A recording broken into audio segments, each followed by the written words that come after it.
Chittorgarh Fort, situated in the historical city of Chittorgarh in the state of Rajasthan, is our next super wonder. Spread across 700 acres, this is the largest fort in Asia. The fort was built in 1533 CE by Chitrangada of Mori ruling family, and 728 CE onwards it was taken over by various ruling families who belonged to Guhilas and Sisodia's clans, and it became finally the capital of the Mewar rulers. This massive fort has a circumference of 13 kilometers, embracing a hill which is plateau-like. To reach to the top, you pass through 7 impressive gates. The huge walls of the fort are built at 180 meters above the surrounding plains. Within this fort complex, there are 4 palaces, 19 Jain and Hindu temples, 22 water bodies, and 4 memorials. Being the capital city of the Mewar rulers, it accommodated nearly 1 lakh people during those days. As we enter this fort through the Suraj Gate, we come across the palace, an architectural brilliance built by Rana Kumbha, under whose rule there was resurgence and most of these grand structures were added.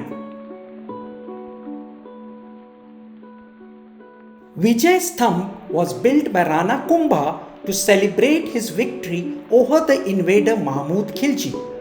This victory pillar is 122 meters in height and has 157 steps. Kirti Sthamb was built by a wealthy merchant to pay homage to Jainism and has influence of Solanki architecture.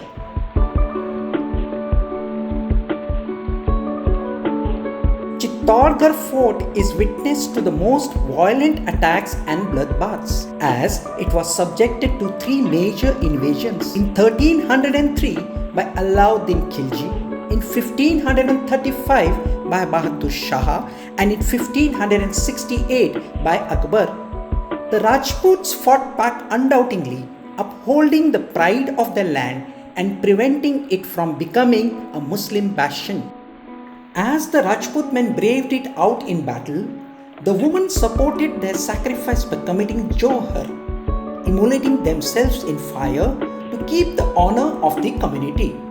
In the fort, there is a Jauhar Sthal where Rani Padmini played a significant role in history as she led 16,000 women and children to commit Jauhar for their Rajput heroes in 1303 AD, when her husband King Rana Ratan Singh was killed in the battle with Alauddin Khilji, as this tyrant had an eye on her for her famed beauty.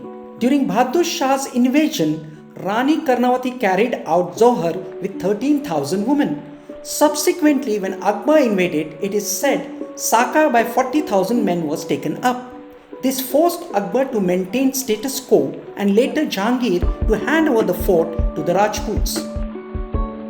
The extreme practice of Jauhar was preferred by the ladies to save themselves from being exploited by invaders.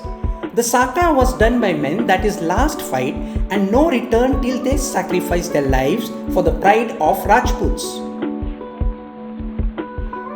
The palace of Mirabai is located within the fort. Mirabai was the queen of Raja Bhoj and a devotee of Lord Krishna. She was celebrated as a Bhakti saint. The Mewar rulers constructed and patronized both Hindu and Jain temples, thus propagating peace and harmony amongst the different sects of people. The beautiful lake within the fort complex is aptly called Gaumukh, as it resembles the shape of a cow's face. There are other water bodies such as Hanuman Kund, which were sources of water for the people. Finally, we are left wondering how such massive walls were constructed at these heights and how the heavy stone was transported. How was the source of water located and converted into the existing lakes and tanks, without which sustenance would be impossible? How ingeniously they stored grains in their granary and supplied it to all the residents of the forts. How were they able to build and maintain so many beautiful structures which even the Mughals were mesmerized by. How did they construct secret tunnels and passages from the fort to help the kings and royal family escape into the forests when in danger?